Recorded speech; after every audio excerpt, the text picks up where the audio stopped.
Schneide deine Videos ganz einfach am Computer oder unterwegs über die App mit Adobe Premiere Rush. Was mit dem einsteigerfreundlichen Videoschnittprogramm alles möglich ist und wie du es verwendest, erkläre ich dir in diesem Grundkurs. Als erstes gebe ich dir einen Einblick, für welche Zwecke Premiere Rush die richtige Wahl ist und wann du ein anderes Programm verwenden solltest. Dann zeige ich dir, wie wir es installieren können und wie wir ein Projekt erstellen, welches wir benötigen, um Videos damit schneiden zu können. Wir gehen anschließend auch auf alle wichtigen Schritte des Videoschnitts, also das Importieren von Medien, wie die Timeline und grundsätzliche Bearbeitung funktioniert und wie wir einzelne Medien bearbeiten können, über Blenden einfügen, Farbkorrekturen anwenden, Grafiken und Texte einfügen können und das Audio bearbeiten können. Zum Schluss exportieren wir das fertige Video auch, um es überall verwenden zu können. Du kannst über die Timeline oder Beschreibung auch zu einem bestimmten Kapitel springen und für mehr solcher Grundkurse zu anderen Programmen wie Premiere Pro, iMovie, DaVinci und Co. kannst du meinen Kanal gerne kostenlos abonnieren. Wann solltest du Premiere Rush verwenden? Premiere Rush ist ein Videoschnittprogramm, was besonders für Anfänger ausgerichtet ist. Dementsprechend sind die Funktionen sehr auf das Wesentliche beschränkt, was es einfach zu verstehen und verwenden macht, aber man schnell an seine Grenzen kommen kann. Der zweite große Vorteil von Rush ist, dass wir alle Projekte in unserer Creative Cloud speichern können und diese so auch geräteübergreifend bearbeiten können. Das ist für alle super praktisch, die mobile Produktion haben und von unterwegs beispielsweise Videos direkt schneiden und veröffentlichen möchten. Das ist für den Social-Media-Bereich sehr spannend. Wer aber komplexe Videos mit viel Material, detaillierten Bearbeitungen und besonderen Effekten erstellen will, der sollte eher auf das umfangreichere Premiere Pro, Final Cut Pro oder DaVinci Resolve zurückgreifen. Zu all den Anwendungen findest du auch ausführliche Grundkurse auf meinem Kanal. Schauen wir uns als erstes an, wie wir Premiere Rush überhaupt erwerben und installieren können. Hast du das bereits gemacht, kannst du direkt zum nächsten Kapitel springen. Grundsätzlich kannst du Adobe Premiere Rush über den kostenlosen Adobe Creative Cloud Client am Computer installieren oder auch als App über deinen App Store auf deinem Smartphone oder Tablet. Erster Link in der Videobeschreibung. Die Funktionen sind auf allen Geräten gleich. Um Rush dann verwenden zu können, benötigst du zwangsweise eine kostenlose Adobe-ID, welche du beim ersten Mal Starten der App oder zum Verwenden der Creative Cloud am Computer benötigst. Wir können dann Premiere Rush in der Starterversion komplett kostenlos nutzen, was super praktisch ist, um auszuprobieren, ob es etwas für dich ist. Das ist aber eine sehr eingeschränkte Version und wenn du alle Funktionen uneingeschränkt verwenden willst, sowie Videos geräteübergreifend bearbeiten können möchtest, kommst du nicht um die Premium-Version herum. Diese ist im Alle-Applikationen-Abo von Adobe inklusive, wo du Zugriff auf alle gängigen Programme von Adobe erhältst. Hier gibt es besonders für Studenten ein sehr attraktives Angebot. Die günstigste Option, Zugriff auf die Premium-Version von Rush zu erhalten, ist über das Creative Cloud Express-Abo für 11,89 € pro Monat. Dort erhältst du neben Rush auch Zugriff auf Photoshop Express, welche ich dir auch in einem eigenen Tutorial mal vorgestellt habe. Als dritte Option kannst du Premiere Rush auch mit dem professionellen Premiere Pro als Kombiangebot für 23,79 € pro Monat abonnieren, wo du ebenfalls Zugriff auf alle Creative Cloud Express-Funktionen hast. Über den Link in der Beschreibung kannst du dir alle 3 Abo-Optionen auch nochmal in Ruhe anschauen und hast du dich für eine entschieden, musst du diese mit deinem Adobe-Konto abonnieren, um dann direkt Zugriff auf alle Funktionen von Rush zu erhalten. Willst du noch mehr Details zum Konzept und allgemein der Adobe Creative Cloud haben, habe ich dir auch ein ausführliches Tutorial in der Beschreibung verlinkt. Haben wir das Programm am Computer gestartet, müssen wir als erstes ein Projekt anlegen, um ein Video mit Premiere Rush schneiden zu können. Ich zeige dir jetzt in jedem Kapitel alles erstmal anhand der Computerversion und am Ende des Kapitels gehen wir auf Abweichungen in der App noch genauer ein. Auf der Startseite haben wir dann als erstes einen Überblick von allen Projekten, also Videos, welche wir mit Premiere Rush bereits geschnitten haben. Da diese in unserer Creative Cloud gespeichert werden, sehen wir hier auch geräteübergreifend alle Projekte. Über die 3 Punkte bei einem Projekt können wir diese auch umbenennen sowie komplett löschen oder auch die Synchronisation auf dem aktuellen Gerät deaktivieren, sodass diese nicht geladen wird. Das ist praktisch, wenn wir einzelne Projekte aktuell nicht benötigen und unser Internet nicht unnötig belasten wollen. Klicken wir auf das Vorschaubild eines Projektes, können wir dieses direkt öffnen und weiter bearbeiten. Haben wir viele Projekte erstellt, ist die Sortierung am oberen Rand auch praktisch, wo wir die Projekte nach Namen oder letzte Änderung sortieren können. Am linken Rand finden wir dann auch noch einen Hilfebereich zum Programm sowie praktische Mini-Tutorials zu einigen Funktionen und auch einen Community-Bereich, wo wir zum YouTube-Kanal der Creative Cloud geführt werden. Wollen wir jetzt ein neues Video schneiden und dementsprechend ein neues Projekt erstellen, können wir das am linken Rand über die entsprechende Schaltfläche tun. Hier öffnet sich dann ein neues Fenster, wo wir am unteren Rand einen Namen für das Videoprojekt festlegen können, sowie über das Zahnrad dahinter auch das Format, was das Video am Ende haben soll. Beispielsweise, ob wir ein Hochformat für Social Media Story Videos am Ende haben wollen oder einfach ein ganz normales querkantiges Video. Hier haben wir unter Effekte auch noch zwei sehr praktische Funktionen, welche wir aktivieren können. Mit der Auto-Reframe-Funktion können wir automatisch Clips, welche nicht dem Format, welches wir am Ende haben wollen, entsprechen, automatisch an dieses anpassen lassen, was uns bei der Bearbeitung viel Aufwand ersparen kann. Sowie, wenn wir Fotos im Video hinzufügen, diese automatisch langsam zoomen oder schwenken, was Bewegung in die Bilder bringt. Zurück im Erstellungsfenster sehen wir jetzt im Hauptbereich unsere Dateien vom PC, wo wir am linken Rand auch unsere Ordner und Clouds haben. Hier können wir jetzt Bilder, Videos, Grafiken oder Audios einfach auswählen, welche direkt in unser Projekt importiert werden sollen. Das können wir aber später auch immer noch machen, was wir uns im nächsten Kapitel noch genauer anschauen werden. Was für uns jetzt noch relevant ist, ist, ob der Haken bei der Creative Cloud Synchronisierung aktiviert ist. Das bedeutet, dass wir das Projekt auf allen unseren Geräten verwenden können, aber alle Inhalte des Projektes auch in unsere Creative Cloud geladen werden und dementsprechend auch Speicherplatz in unserer Cloud belegen.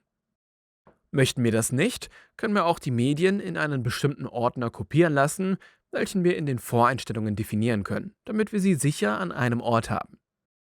So können wir das Projekt auch weiterhin problemlos bearbeiten, wenn wir die ursprünglichen Dateien auf dem Gerät verschoben oder gelöscht haben. Klicken wir anschließend auf Erstellen, befinden wir uns direkt in der Bearbeitung und über das Haus am oberen linken Rand kommen wir auch immer zurück auf die Startseite, wo wir jetzt auch unser neues erstelltes Projekt sehen. Haben wir uns in der App eingeloggt, sehen wir auf der Startseite auch alle unsere Projekte untereinander und können diese durch Anklicken weiter bearbeiten oder über das Plus am unteren Rand ein neues erstellen. Hier müssen wir dann auswählen, ob wir Medien aus unserer Galerie für das Projekt importieren wollen oder direkt das Material mit der Kamera aufnehmen wollen. Beim Auswählen der Medien können wir ebenfalls unterhalb den Namen festlegen, sowie das Format und Effekte einstellen und die Creative Cloud Synchronisierung verwalten. Um ein Video jetzt schneiden zu können, müssen wir als erstes unser Rohmaterial in das Projekt importieren. Premiere Rush unterstützt die gängigen Video-, Bild- und Audioformate. Du kannst aber über den Link in der Beschreibung auch nochmal überprüfen, ob dein ausgewähltes Format unterstützt wird. Haben wir ein Projekt geöffnet, sehen wir direkt unsere gerade eben ausgewählten Medien in der unteren Timeline. Um Medien in der Timeline verwenden zu können, müssen wir die Dateien als erstes in unser Projekt importieren, was über das blaue Plus am oberen linken Rand geht. Hier können wir neben unseren externen Medien auch noch andere Elemente hinzufügen. Dazu aber im Laufe des Tutorials noch mehr. Haben wir auf unsere Medien geklickt, öffnet sich ein Browserfenster, wo wir Dateien von unserem Computer auswählen können, um sie dann zu unserem Projekt hinzuzufügen. Ich muss ehrlich sagen, dass diese Übersicht sehr umständlich ist und es noch einen praktischeren Weg gibt, unsere Medien zu importieren. Dafür klicken wir auf das Projektelement-Fenster unter dem blauen Plus. Hier sehen wir nämlich alle Dateien, welche wir bereits importiert haben, und in dieses Fenster können wir auch aus unserem normalen Dateibrowser Medien per Drag and Drop importieren. Die einzelnen Medien können wir hier über ihre 3 Punkte auch wieder aus dem Projekt entfernen, womit sie aus der Timeline verschwinden, falls wir sie dort hatten, aber die ursprüngliche Datei auf unserem Computer nicht gelöscht wird. Neben dem Löschen können wir die Medien hier auch separat in einer Vorschau öffnen, falls wir sie uns vor dem Verwenden im Video nochmal anschauen möchten. Die Medien, welche wir hier importiert haben, können wir dann einfach per Drag und Drop in der Timeline platzieren oder über die 3 Punkte auch dort in der Timeline, wo sich gerade unser blauer Strich befindet. Haben wir viele Elemente importiert, sind die Filter- und Sortierungsoptionen am unteren Rand sehr praktisch, wo wir beispielsweise nur Videos, Bilder oder Audiodateien anzeigen können. Neben unseren importierten Medien sehen wir hier auch sogenannte Sequenzen, welche wir benötigen, um Videos in der Timeline bearbeiten zu können. Hier wurde standardmäßig eine Sequenz bereits erstellt, welche die aktuell geöffnete Timeline darstellt. Über die 3 Punkte bei der Sequenz können wir diese auch umbenennen sowie duplizieren, was super praktisch ist, wenn du mehrere unterschiedliche Versionen von einem Video schneiden willst. Hast du beispielsweise ein Video fertig geschnitten und willst wissen, wie es aussieht, wenn beispielsweise ein Abschnitt nicht im Video ist, dann kannst du die aktuelle Sequenz einfach duplizieren und dann das Duplikat durch doppeltes Daraufklicken öffnen und dort den gewünschten Abschnitt entfernen. Falls du ihn dann doch wieder lieber haben willst, kannst du einfach die erste Sequenz wieder öffnen, die unverändert ist. Unterschiedliche Sequenzen sind auch praktisch, wenn du das Video zum Beispiel in unterschiedlichen Formaten exportieren willst, beispielsweise einmal im Querformat und einmal im Hochformat. Wir können Sequenzen auch immer löschen, solange eine Sequenz noch da ist.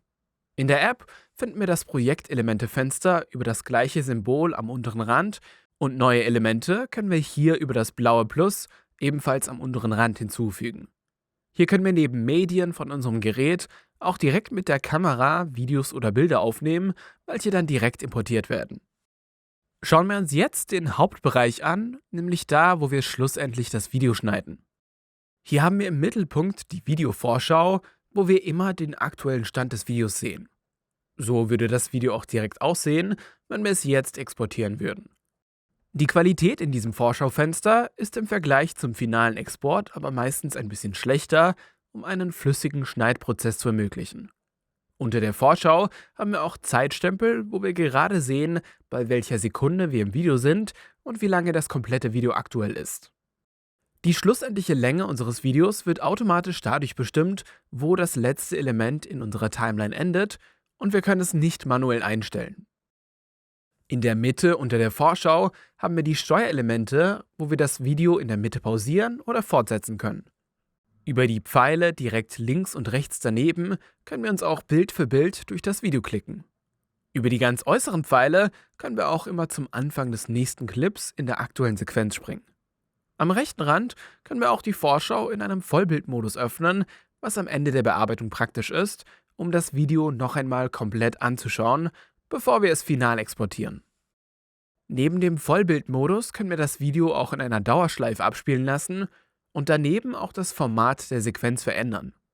Ich rate dir, das Format immer zu Beginn der Bearbeitung festzulegen, da wir im Schnittprozess unsere Medien automatisch daran anpassen und es ein unnötiger Aufwand ist, das alles später noch einmal nachzukorrigieren, falls wir erst dann das Format einstellen. Unter der Vorschau können wir jetzt alle Bearbeitungen des Videos machen. Hier haben wir nämlich eine Timeline, wo wir unsere bisher hinzugefügten Clips sehen.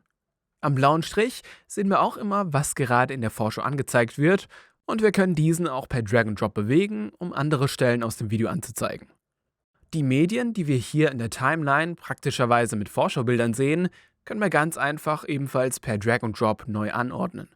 Haben wir ein Element ausgewählt, sehen wir auch dicke gelbe Ränder darum, welche wir mit gedrückter Maustaste auch nach links oder rechts bewegen können, womit wir den Clip trimmen oder gegebenenfalls verlängern können. Das ist die einfachste Methode, einzelne Clips zuzuschneiden. Das können wir aber auch noch präziser machen, wenn wir einfach den blauen Balken an der Stelle platzieren, wo der Clip zu Ende oder anfangen soll und dann über das Scherensymbol am linken Rand den Clip an dieser Stelle teilen. Um hier noch präziser vorzugehen, kannst du über die Ränder des Schiebebalkens am unteren Rand der Timeline auch in diese reinzoomen, um beispielsweise die gewünschte Stelle noch genauer mit dem Balken auswählen zu können. Über den Schieberegler können wir auch durch das Video scrollen, was ebenfalls mit dem Mausrad funktioniert. Haben wir einen Clip dann zerschnitten, können wir einfach den Teil des Clips auswählen, welchen wir löschen möchten, und über das Papierkorb-Symbol können wir ihn dann aus unserer Sequenz entfernen. Das Entfernen funktioniert für alles, was wir in der Timeline ausgewählt haben. Bedenke, dass es dann nur aus unserer aktuellen Sequenz entfernt wurde und wir die Elemente weiterhin in unserem Projektfenster oder anderen Sequenzen finden und verwenden können.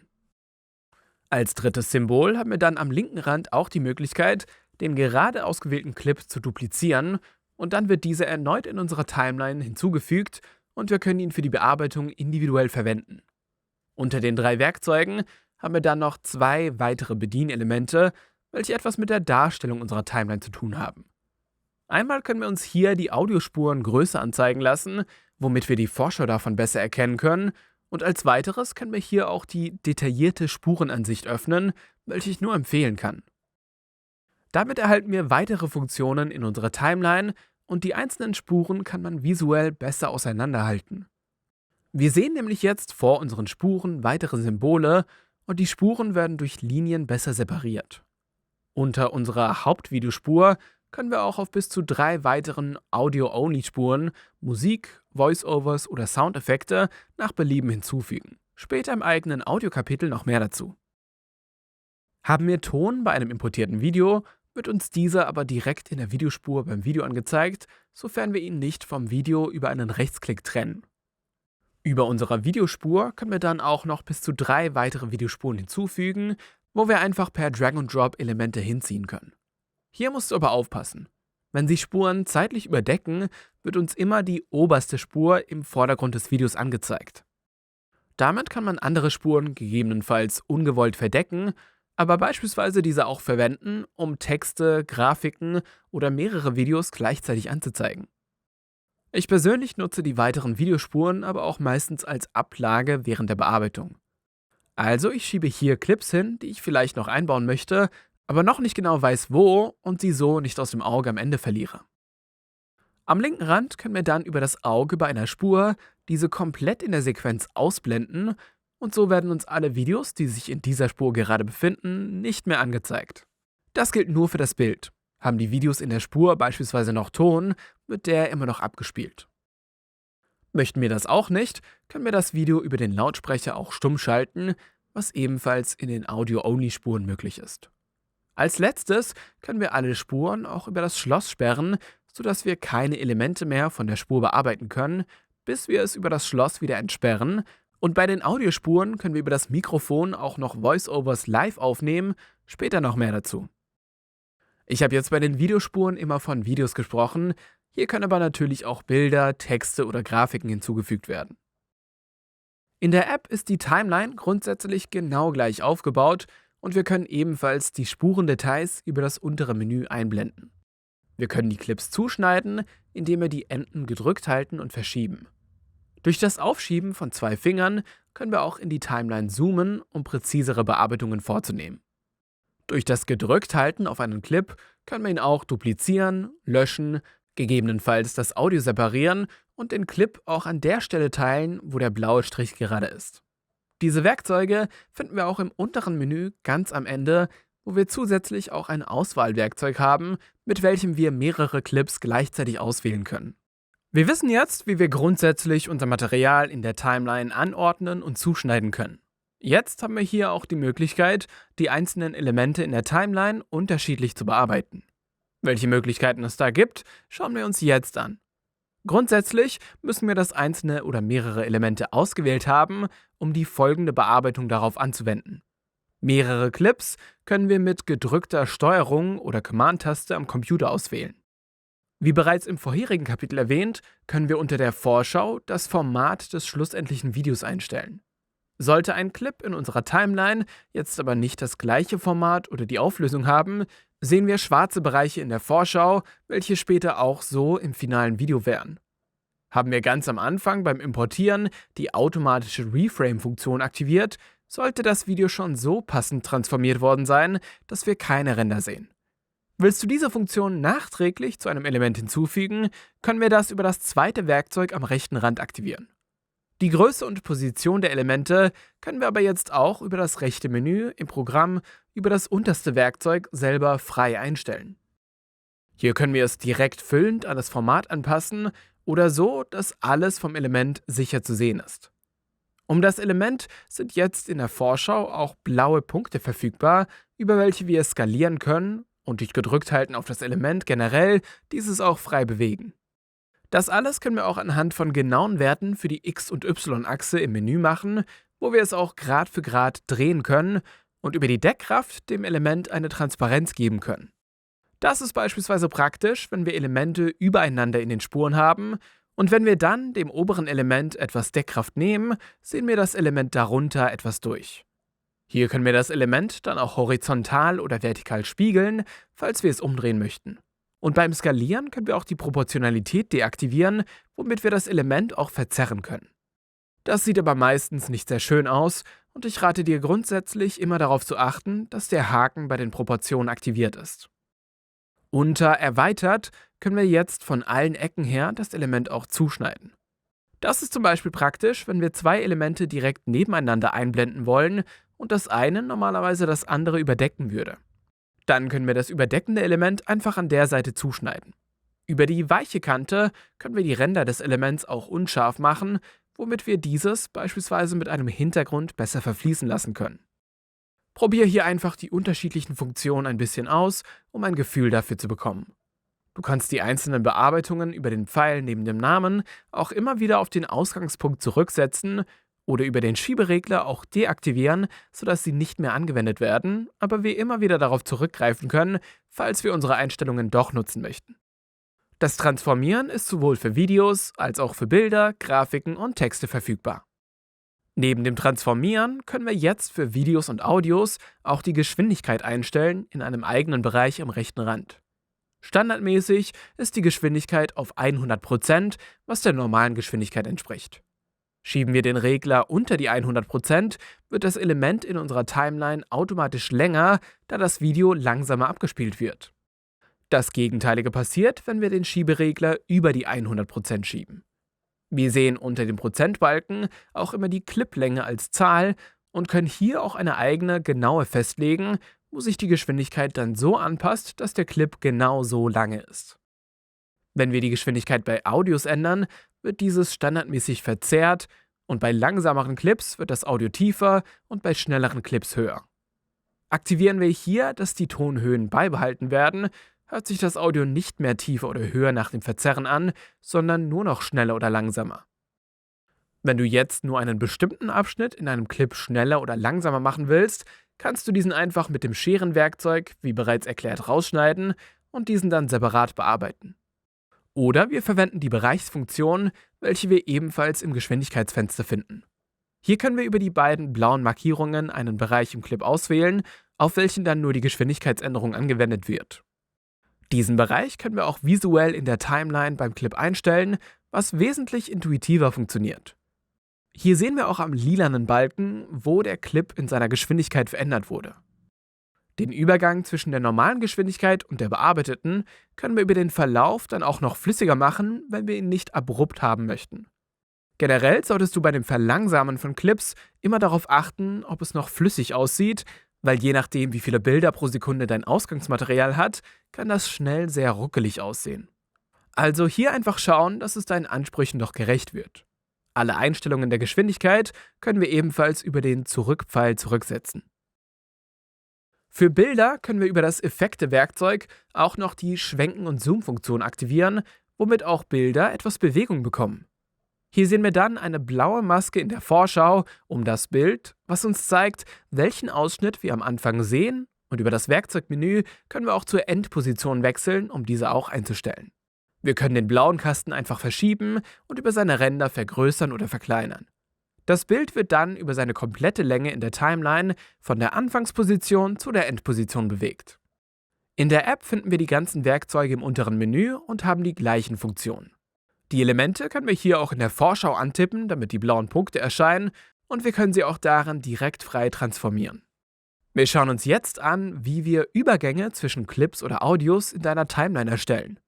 Bisher sind alle unsere Übergänge Hardcuts, also dass es von einem Element direkt zum anderen geht. Übergänge können wir jetzt über das Effekte-Menü am rechten Rand auswählen. Hier haben wir einige verschiedene, welche wir entweder zwischen zwei aneinanderliegenden Elementen per Drag and Drop platzieren können oder an freiliegenden Enden und Anfängen. Wir können Blenden auch durch Klicken automatisch an das Ende und den Anfang des aktuell ausgewählten Elements hinzufügen. Wir sehen die Blende als Effekt über unseren Elementen liegen und können diese über ihre Ränder, so wie beispielsweise Clips auch, verlängern und per Drag and Drop verschieben. Das funktioniert aber nur bedingt, da dafür immer Restteile von Clips benötigt werden, die in der Blende eingebaut werden. Die Länge der Blende können wir auch manuell im Menü einstellen. Umso länger die Blende ist, umso weicher wirkt sie auf die Zuschauer. Doch welche Blenden gibt es alles? Grundsätzlich haben wir die normale Blende, welche beide Elemente einfach über die Deckkraft wechselt. Wir können aber zwischendrin auch zu Schwarz oder Weiß blenden oder Wisch- und Zieheffekte aus allen Richtungen anwenden, was du wahrscheinlich aus Präsentationen kennst. Eine Blende können wir nachträglich auch wieder löschen, indem wir sie auswählen und dann auf den Papierkorb klicken. Die Blenden können wir auch auf Audios anwenden, was diese am Anfang und Ende einfach ausfaden lassen. In der App funktionieren die Übergänge genau gleich und du findest sie ebenfalls im unteren Menü. Neben den Übergängen können wir auch Farbkorrekturen auf die Clips und Bilder in unserer Timeline anwenden. Dafür müssen wir ein oder mehrere Elemente ausgewählt haben und dann auf das 3-Kreise-Symbol am rechten Rand klicken. Hier haben wir einmal die Vorlagen, welche wir uns wie Instagram-Filter vorstellen können. Denn hier können wir mit einem Klick vorgefertigte Korrekturen direkt anwenden. Über den Schiebebalken am unteren Rand können wir auch die Stärke der angewendeten Korrektur anpassen.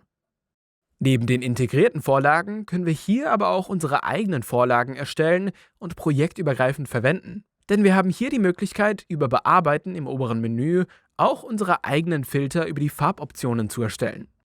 Hier können wir alles von Belichtung, Kontrast, Schatten, Lichter, Sättigung und Co. einstellen. Unter Temperatur können wir den Clip durch gelbliche Farben wärmer oder durch blau-grüne Farben kälter machen. Auch eine Färbung in Magenta- oder Grüntöne können wir vornehmen.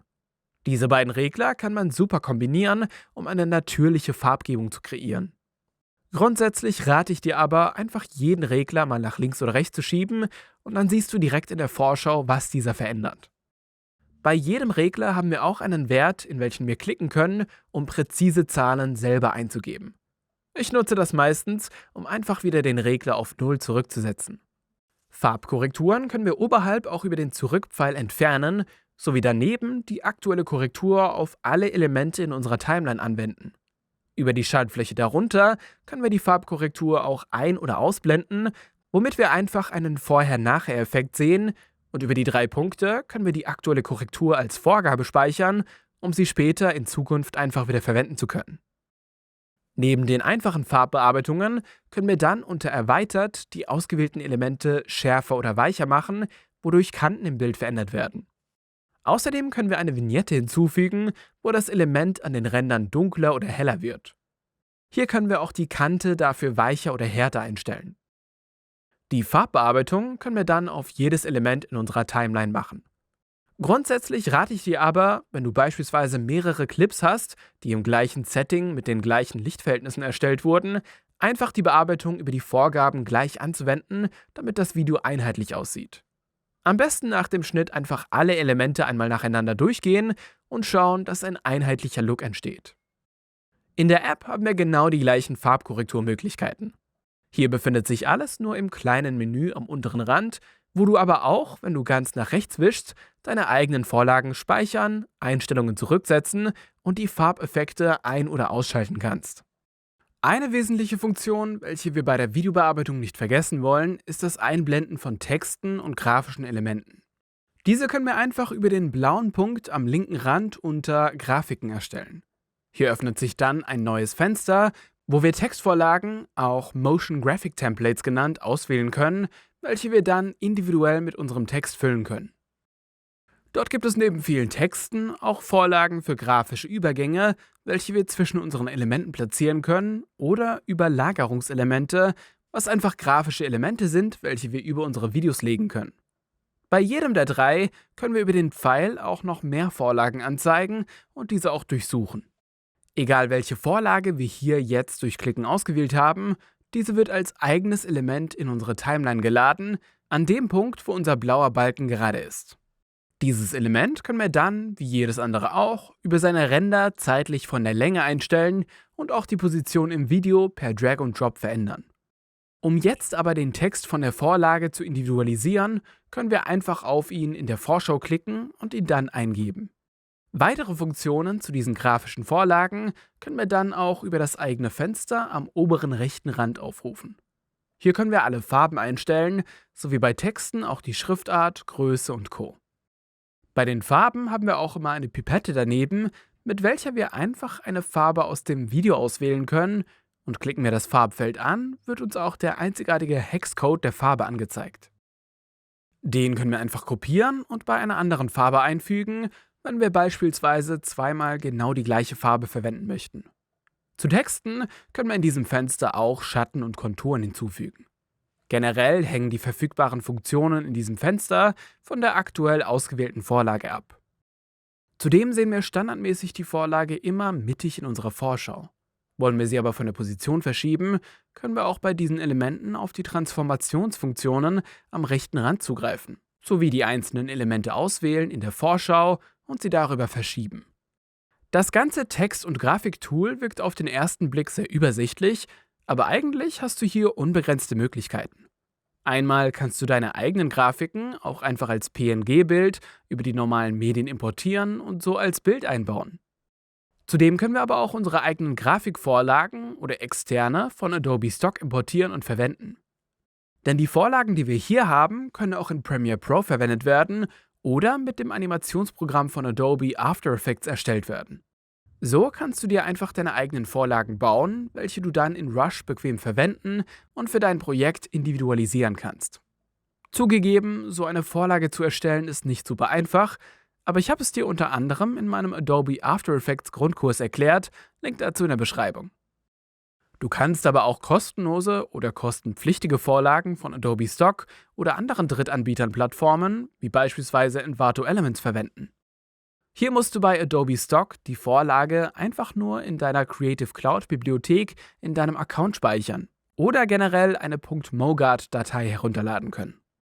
Diese Datei können wir dann, wenn wir das Grafikenfenster geöffnet haben, über die 3 Punkte am oberen rechten Rand installieren, wo wir sie dann von unserem Gerät auswählen müssen. Haben wir unsere eigene Vorlage aus After Effects in einer unserer Creative Cloud Bibliotheken gespeichert oder Vorlagen von Adobe Stock darin gespeichert, können wir diese im linken Grafikfenster unter Gespeichert öffnen. In der App findest du die Grafiken im unteren Menü, wo du dann ebenfalls auf die Standardvorlagen und die gespeicherten in unseren Creative Cloud Bibliotheken zugreifen kannst. Einzelne Grafiken können wir dann über das untere Menü auch so wie am Computer bearbeiten. Was uns jetzt als letzte wichtige Komponente noch fehlt, ist der Ton bzw. das Audio unseres Videos. Grundsätzlich können wir hier das Audio von den Videoclips verwenden, welche wir in der Timeline haben. Um diese besser zu sehen, können wir im Schnittfenster über einen Rechtsklick auf Audio erweitern klicken. Wollen wir das Audio von einem Clip unabhängig von ihm bearbeiten, können wir es auch von ihm lösen. Das Audio wird dann auf den unteren separaten Audio-Only-Spuren verschoben. Dort können wir auch Musik, Soundeffekte oder Voice-Overs hinzufügen. Audiodateien können wir ganz einfach wie Bilder und Videos in ein Projekt laden und dann aus dem Projektfenster in eine Audiospur schieben. Wir können die Audiotitel auch so wie Clips an den Rändern zuschneiden oder über die Schere teilen, ausgewählte Audios duplizieren oder wieder löschen.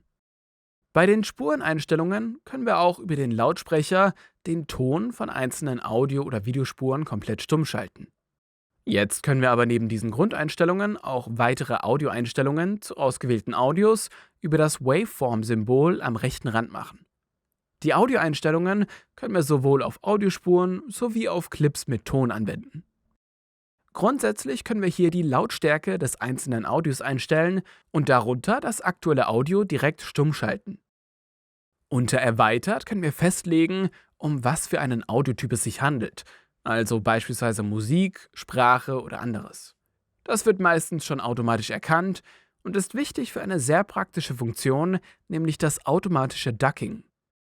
Diese Funktion ist bei dem Musiktyp verfügbar, wo die Musik dann automatisch leiser an Stellen gemacht wird, wo andere Audios, die als Sprache markiert sind, liegen. Das ist super praktisch, damit Dialoge nicht in deinem Video untergehen und damit wir das nicht alles manuell leiser machen müssen. Hast du den Sprachetyp ausgewählt, können wir für das Audio auch die Hintergrundgeräusche reduzieren und weitere Funktionen aktivieren, die die Sprache besser machen soll. Hier ist die automatische Lautstärke auch super praktisch, wo alle Sprachaudios im Video von der Lautstärke auf das gleiche Niveau angepasst werden. Unter Kanäle im Menü können wir die linke und rechte Spur sehen und diese jeweils ein- oder ausstellen. Links und rechts sind beispielsweise bei deinen Kopfhörern der linke oder rechte Hörer.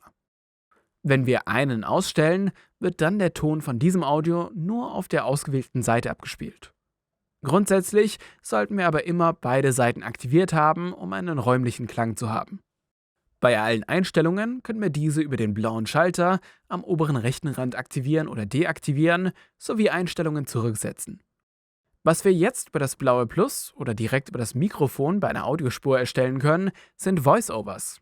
Hier können wir dann einfach eine Stelle in der Timeline auswählen, wo wir ein Voiceover machen möchten, drücken auf den Aufnahmebutton und ein Countdown erscheint. Anschließend sehen wir das Video stumm geschaltet in der Vorschau ablaufen und wir können das Voiceover direkt dazu einsprechen. Drücken wir erneut auf den Aufnahmebutton, wird die Aufnahme beendet. Das Voiceover sehen wir dann als normale Audiodatei in der Timeline und können es nachträglich bearbeiten oder einfach wieder löschen, falls wir es erneut aufnehmen möchten. Über die Voreinstellungen im Programm können wir auch das Audio-Eingabegerät auswählen, welches als Mikrofon unseres Voiceovers aufgenommen wird.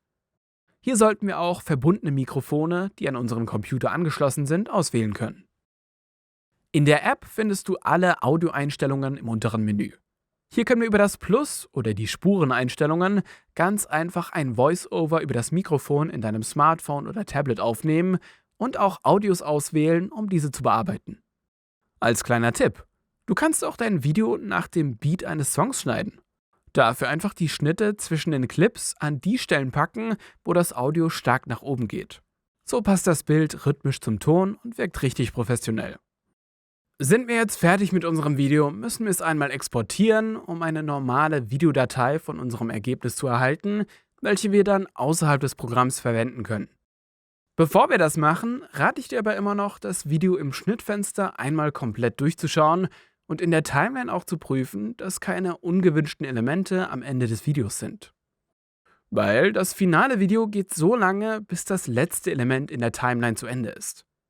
Um das Video jetzt zu exportieren, wechseln wir am Computer vom Bearbeiten-Bereich in den Freigeben-Bereich. Hier haben wir unterschiedliche Möglichkeiten, wie wir die aktuell ausgewählte Sequenz als Video exportieren können. Ich empfehle hier in den meisten Fällen den lokalen Export, welcher auch standardmäßig ausgewählt ist. Hier können wir die Datei auf unserem aktuellen Gerät als normale MP4-Videodatei speichern. Der finalen Datei können wir hier auch einen Namen geben, sowie den Speicherort festlegen, wo wir sie dann am Ende auf unserem Gerät finden möchten. Darunter sehen wir dann auch eine geschätzte Dateigröße, welche von den erweiterten Einstellungen maßgeblich beeinflusst wird. Dort können wir nämlich die Auflösung festlegen, wo wir uns an unserem Ausgangsmaterial orientieren sollten.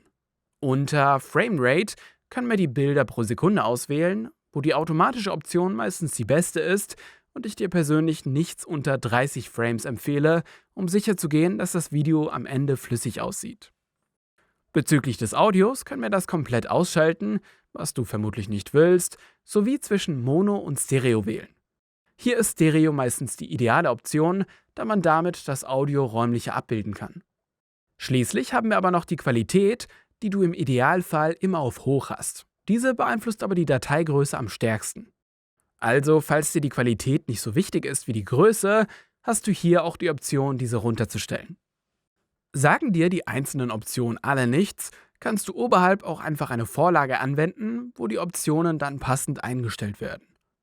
Haben wir individuelle Einstellungen gemacht, können wir diese auch als eigene Vorlage festlegen, um sie einfach immer wieder verwenden zu können. Jetzt haben wir alles eingestellt und können auf Exportieren klicken.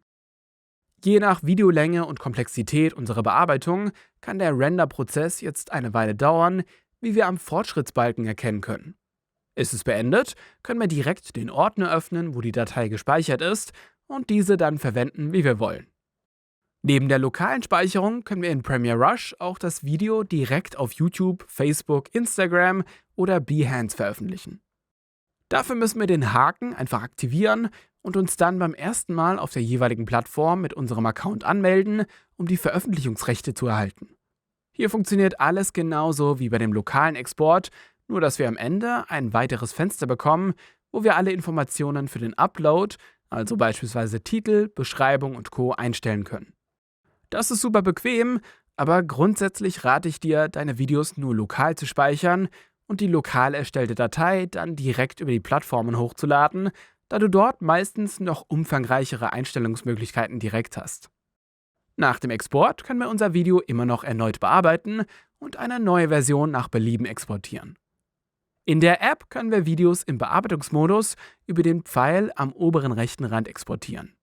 Hier können wir die Videooptionen nicht einzeln, aber über Vorlagen einstellen und klicken wir dann auf Exportieren, wird das Video direkt auf unserem Gerät lokal in der Galerie gespeichert und im nächsten Schritt können wir es dann auch auf den Social-Media-Plattformen teilen, wo wir in die entsprechende App weitergeleitet werden.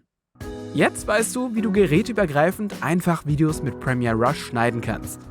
Über den ersten Link in der Beschreibung kannst du direkt durchstarten. Wenn du noch professioneller Videos schneiden willst, kann ich dir auch beispielsweise meinen Adobe Premiere Pro oder DaVinci Resolve Grundkurs vorschlagen. Für mehr solcher Grundkurse kannst du auch gerne den YouTube-Kanal abonnieren, um keine neuen Videos mehr zu verpassen.